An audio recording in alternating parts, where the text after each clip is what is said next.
It wasn't his last shoe, but many felt like it was because he traded in his Chicago Bulls jersey for a second retirement. At the time, we didn't know it was temporary, but this is the last shoe Mike wore in the black and red, the Air Jordan 14.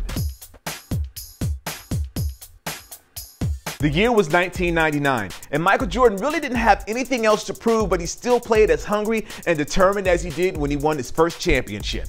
Inspired by Michael's 550M Ferrari, the Air Jordan 14 was designed by Tinker Hatfield and Mark Smith. Technology had come a long way since the Air Jordan 1, and Tinker and Mark included a Nike Zoom unit in the forefoot for a comfortable ride. So comfortable, in fact, that to this day, many ball players refer to this shoe, the Air Jordan 14, as the most comfortable shoe of the entire Jordan line.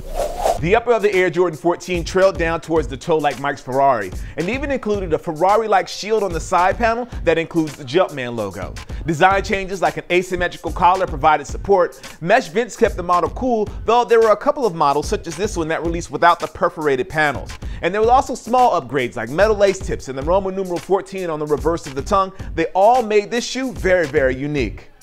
For many Jordan enthusiasts, you know that Tinker and Mark included some very cool details on the Air Jordan 14. For example, did you know that each shoe features 7 Jumpman logos for a total of 14? There's a Jumpman on the lateral ankle, on the outsole, the insole, the heel, the toe, and on the metal lace tips. When originally launched, the Air Jordan 14 released in 8 colorways, 5 mids and 3 low tops. However, the last shot colorway, which is the black and red, is the most recognizable.